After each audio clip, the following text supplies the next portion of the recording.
화요일은 대통령 선거입니다. 지난 12월 계엄과 이에 따른 탄핵으로 인해서 우리 사회가 굉장히 큰 혼란과 분열 그리고 갈등 가운데 있었습니다. 이제는 이러한 갈등을 봉합할 때가 아닌가 생각이 듭니다. 우리 국가 발전과 또 시민의 안정 속에서 평화를 찾는 일이 굉장히 시급해 보입니다.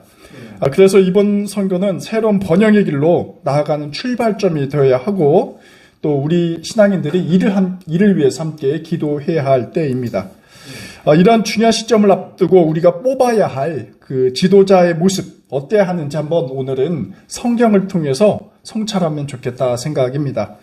그래서 오늘은 다윗의 길이냐 아합의 길이냐라는 제목으로 말씀을 나누면서 우리가 하나의 유권자로서 가장 기독교적 가치에 부합하는 지도자를 그려보는 시간 갖도록 하겠습니다. 구약 성경에는 수많은 지도자들, 특히 왕들이 등장을 하고 있습니다. 통일 왕국 때부터 분열 왕국에 이르기까지 이런 왕정 체제 속에서 총 몇 명의 왕이 등장하냐 하면 42명의 왕이 등장을 하고 있습니다. 이 왕들의 면모를 보면 모두 다 완벽한 것은 전혀 아니었습니다. 그들도 인간이었기 때문에 이루 말할 수 없을 정도로 심각한 결함이나 윤리 도덕적인 문제가 굉장히 많이 있었습니다. 특히 지혜의 왕으로 평가받는 솔로몬 역시 굉장히 큰 악독을 저지르곤 했었죠. 또 우상 숭배도 했고요. 또 백성들에게 지나친 세금을 부과하고 또 강제 노역으로 신임을 잃기도 했습니다. 또 이스라엘 민족에게 추앙받는 다윗 어떻습니까?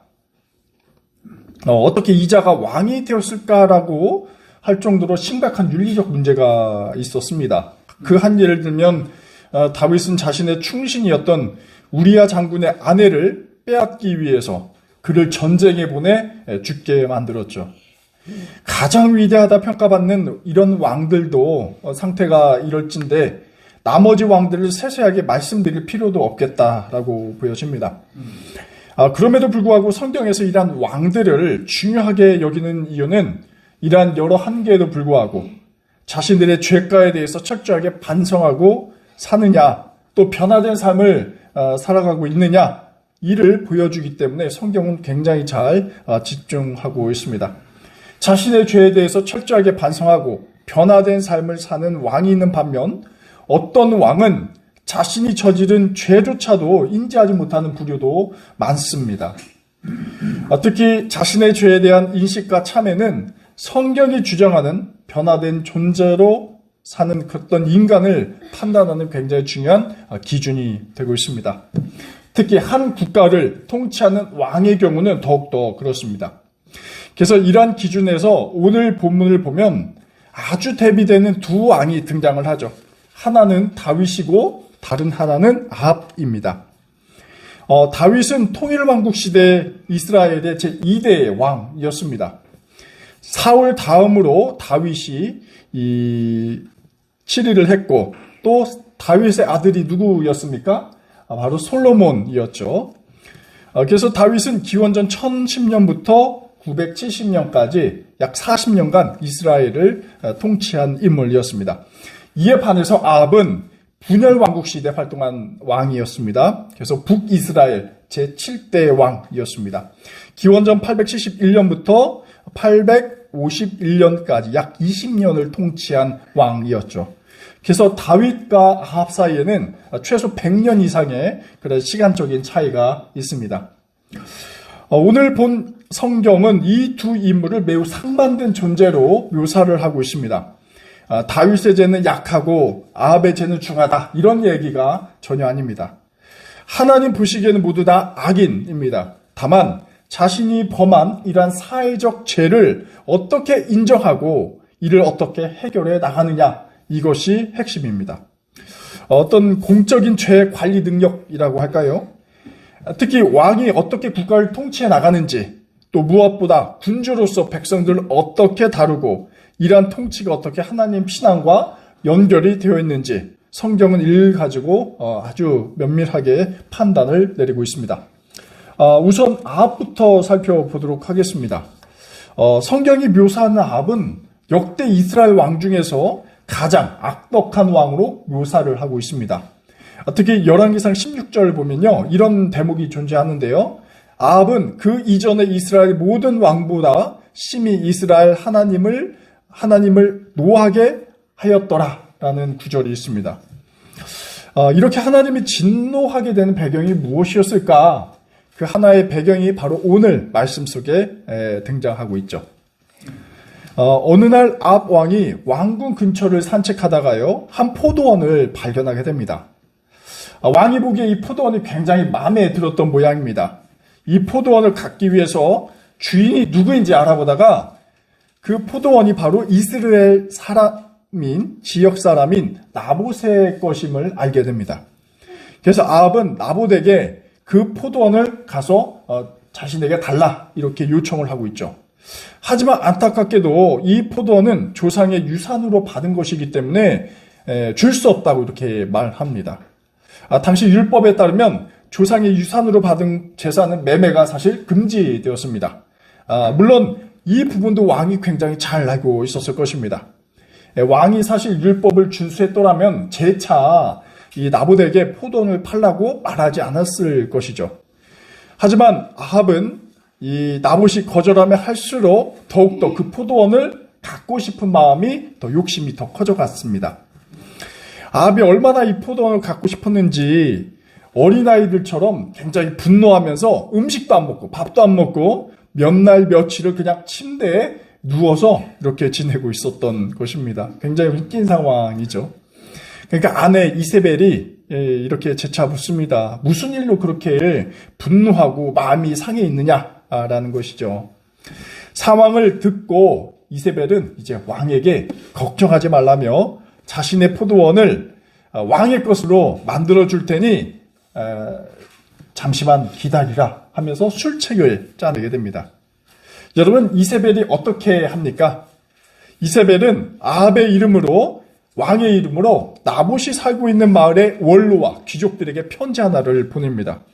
그 편지의 내용이 뭐냐면, 나봇이 하나님과 왕을 저주하고 모욕했으니 그를 돌로 쳐서 죽이라는 그러한 명령입니다.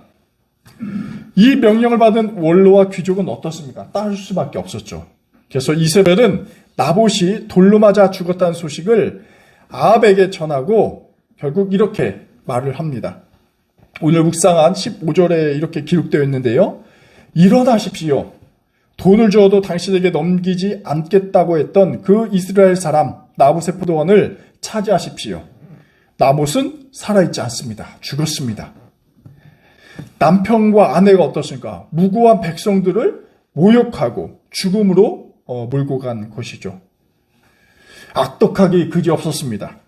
그러자 아합은 성경에 기록된 것처럼 나봇의 포도원을 독차지하게 되었습니다. 사실 이 이야기는 탐욕에 빠진 자가 국가의 통치자가 되었을 때 어떤 일이 발생하느냐, 그 이야기를 전하고 있죠. 엄청난 부정과 불의의 문제를 이 성경은 지적하고 있습니다. 포도원을 일구며 살아간 나봇은 하나님의 말씀을 지키면서 무고히 순수하게 살아온 그러한 인물이었습니다. 하지만 그 무고했던 그는 자신의 소유에 집착한 통치자로부터 철저하게 죽임을 당하고 삶 자체가 부정되었습니다. 또 중요하게는 단순 인간적인 불의만이 아니었죠. 아합은 율법 때문에 포도원을 팔지 못한다는 사실을 잘 알고 있었지만 이를 무시하고 말았습니다. 이는 당시 북이스라엘의 국가적인 근원인 율법, 그러니까 하나님의 말씀을, 그 행위를 거역한 행위였죠. 하나님 말씀을 지키지 않는다는 것은 단순히 종교적인 죄만은 아니었습니다. 기독교 신앙에서도 이러한 종교적 차원의 죄는 인간들 사이에 맺어진 그 윤리, 문제와도 직결되어 있었죠. 그래서 궁극적으로는 이 사건은 이 나봇의 포도원을 빼앗은 아합의 이러한 악덕은 정의와 생명의 가치를 짓밟은, 어떻게 보면 권력형 부조리다라고 볼 수가 있습니다. 자, 이번에는 두 번째 다윗의 에피소드로 들어가 보도록 하겠습니다. 그러면 다윗의 통치자의 모습은 어땠을까요? 다윗 역시 적지 않은 오점을 많이 남겼습니다. 그 가운데 오늘 장면이 본문 속에 담겨져 있죠. 오늘 본문을 사실 이해하기 위해서는 앞장에서 다윗이 저지른 죄에 대해서 한번 언급을 해야 하겠습니다. 다윗이 하나님으로부터 징벌을 받게 되는데 그 이유는 다윗이 이스라엘 백성을 상대로 해서 인구 조사를 했기 때문에 그렇습니다. 그런데 여러분 가운데는 뭐 인구 조사가 뭐가 문제냐 질문할 수 있겠습니다. 사실 왕으로서 통치자로서 백성을 통치하고 행정을 정비하기 위해서는 인구 조사가 굉장히 중요했죠. 필수적인 부분입니다. 하지만 여기서 중요한 것은 다윗이 무엇 때문에 왜 인구 조사를 해야 했는가라는 부분이 더 중요합니다. 인구 조사를 한 이유가 하나님께서 계획한 것이 아니라 다윗이 자신의 탐욕을 채우기 위해서 인구 조사를 했던 것이 여기서 문제가 되었습니다. 다윗이 인구 조사를 통해서 백성의 수와 또 재산을 파악하고 이를 자신의 권력을 강화하기 위해서 사용하고자 했던 것, 바로 이것이 문제였죠. 당시 이제 다윗이 왕이 되었을 땐요, 왕권도 굉장히 안정된 상황이었고 태평성대의 시기를 사실상 살아가고 있었습니다. 자신이 일구어온 어떤 명예나 그 다음에 부귀나 영광에 대해서 스스로 흡족한 마음일 것입니다. 특별히 전 왕이었던 누구입니까? 바로 사울 왕이었죠. 사울이 사실상 나라를 망가뜨렸는데 이제 내가 이렇게 다시 세웠다. 이스라엘을 새로 영광스럽게 했다라고 뿌듯해할 수 있는 그러한 상황이었습니다. 바로 이러한 상황 속에서 다윗이 구상한 것이 인구조사였습니다. 무엇보다 다윗은 군인의 숫자를 세게 됩니다. 이 말은 이미 주변의 강대국처럼 국가의 운명을 군사력에 좀 의존하려고 했던 점을 좀 볼 수가 있습니다. 다윗도 이를 생각하기에 스스로 이 죄로 이제 알고 있었던 것이죠. 그래서 8절, 여기 우리가 읽지는 않았지만 8절을 보시면 내가 이런 일을 하여 큰 죄를 지었습니다 라고 하나님께 고백하는, 자백하는 장면이 있습니다. 하지만 어떻습니까? 이미 엎질러진 물이었고 하나님의 징벌을 피할 수가 없었습니다. 그래서 하나님께서는 예언자였던 갓을 시켜서 다윗에 가서 다윗이 받을 그 징벌을 몇 가지를 주는데 그 가운데 하나를 선택하면 그 징벌을 내리겠다, 이렇게 말하죠. 그래서 곰곰이 다윗은 생각한 끝에 자신의 징벌을 달게 받겠다면서 전염병을 받기로 선택을 합니다. 그리고 이스라엘 백성 가운데 이 전염병으로 인해서 무려 7만 명이 죽게 되죠. 사실상 현대판 코로나 상황이라고 볼 수가 있겠습니다. 온 국가, 온 민족이, 백성들이 전염병에 감염돼가지고 죽게 됩니다. 그리고 이러한 상황 속에서 하나님께 다윗에게 말씀하십니다. 제단을 쌓아서 제의를 드리면 이 징벌을 중단하겠다라는 것이죠. 다윗은 제단을 쌓아야만 했는데 그 장소가 바로 여부스 사람인 오르난의 마당이었습니다. 바로 이 장면이 오늘 우리가 묵상한 역대기상 21장 이하에서 이어지게 됩니다. 오늘 여러분 주보의 그림을 볼까요? 우리 교회학교 아이들도 한번 보시면 좋겠습니다. 자, 인내심이 어느 정도 바닥이 났을 것 같은데 이럴 때 그림을 통해서 한번 말씀을 한번 묵상해 보도록 할게요. 자, 윌리엄 홈이라는 화가가 그린 오르난의 마당을 사는 다윗 왕이라는 그림이 있죠. 다윗 왕이 이제 오르난의 땅 주인인 오르난에 와가지고 그 마당을 팔라라는 장면입니다. 이 타작마당에서 오르난이 저 멀리 보니까 이 귀족, 특히 다윗 왕이 오는 것을 지켜보게 됩니다. 그리고 왔을 때 땅에 얼굴을 대고 절을 합니다. 이 절을 하는 제스처는 당시 최고 권력자에 대한 예우이기도 했지만 어떻겠습니까? 오르난 입장에서 보면 자신이 뭘 잘못을 저질렀나 두려움의 감정이 굉장히 있는 모습이라고 볼 수가 있겠어요. 특히 사무엘서를 보면은 동일한 장면이 기록이 되어 있는데 이 장면에서 오르난이 이렇게 다윗에게 말합니다.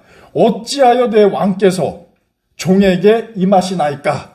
라는 장면이 있습니다. 궁금증을 넘어서 왜 오셨을까? 라기보다는 두려워서 벌벌 떠는 것이 이 장면의 모습입니다.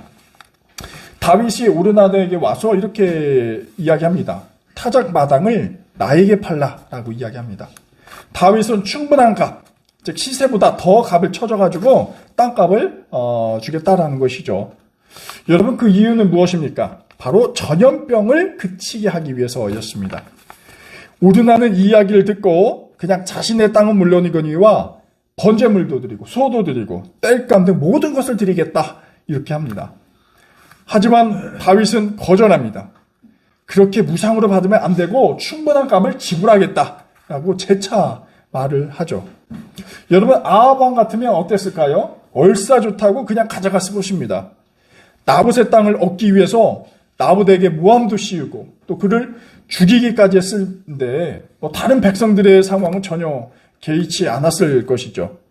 하지만 다윗은 달랐습니다. 24절에 기록된 것처럼 주님께 드릴 것인데 값을 내지 않고 그냥 땅과 재물을 가질 수 없다라고 정확하게 이야기를 합니다.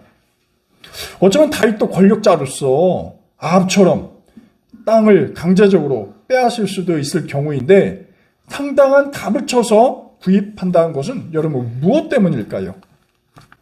적어도 다윗은 자신이 저지른 잘못과 죄에 대해서 죄책감이 있었고 또 이런 국가적인 재난, 간염병에 대한 책임의식을 갖고 있었다는 것을 볼 수가 있습니다.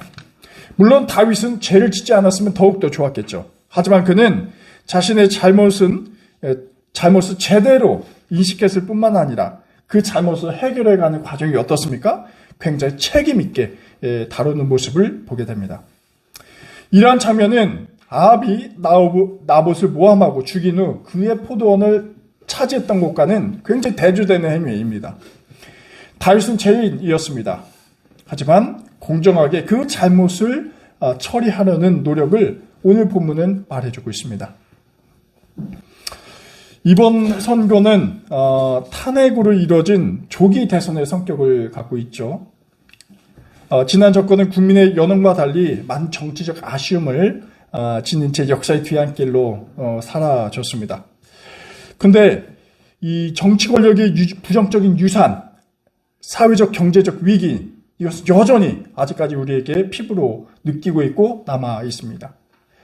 차기 지도자들이 이러한 예측 불가능한 상황, 어떻게 지혜롭게 대응하며 청렴한 정치를 보여주고 있을까 우리가 참 기대하는 부분이기도 합니다.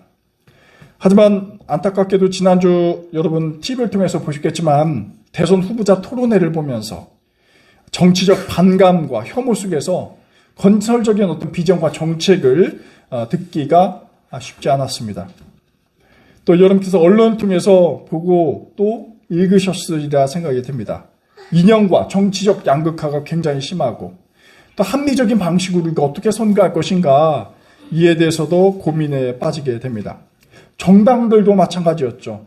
중차대한 국가적 문제들이 집중하지 못하고 상대방은 상당 부분은 상대 진영을 흠집내기에 더 치중을 해왔습니다.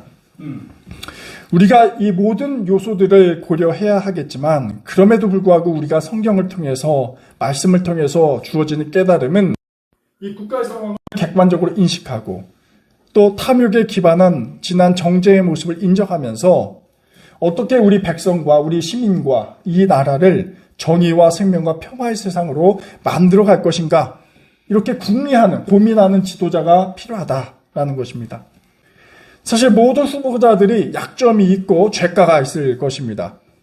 하지만 이러한 정치적 한계를 넘어서는 가치, 즉 하나님 나라에서 통용되는 가치를 고민하는 그러한 후보자들을 위해서 우리가 기도를 해야 할 필요가 있습니다. 또 여기서 우리도 소중한 한 표를 행사해야 할 것입니다.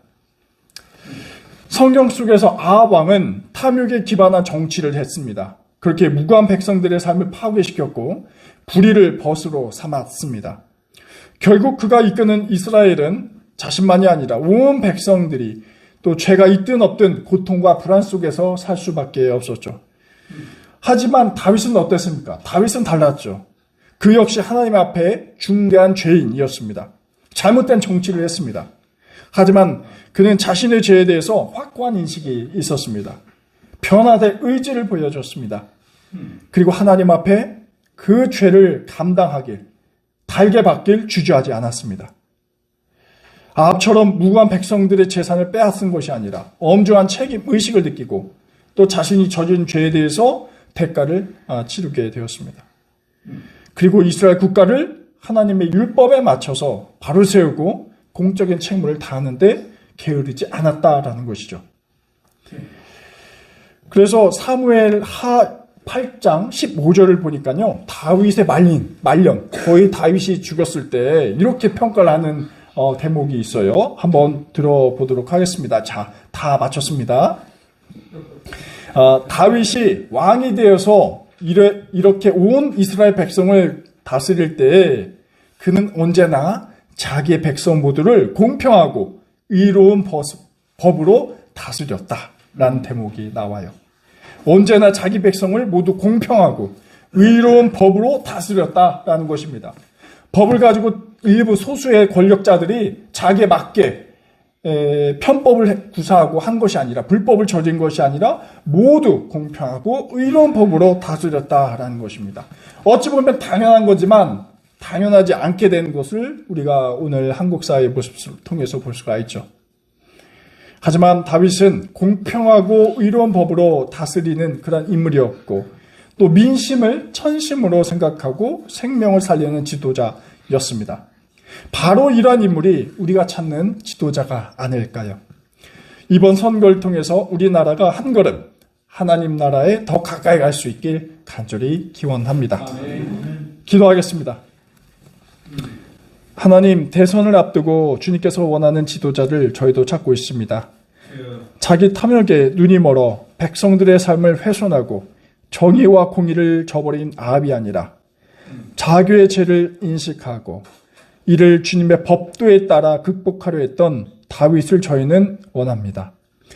주님, 저희가 원하는 세상에 정의와 생명과 평화가 이루어진 나라 되게 하옵소서.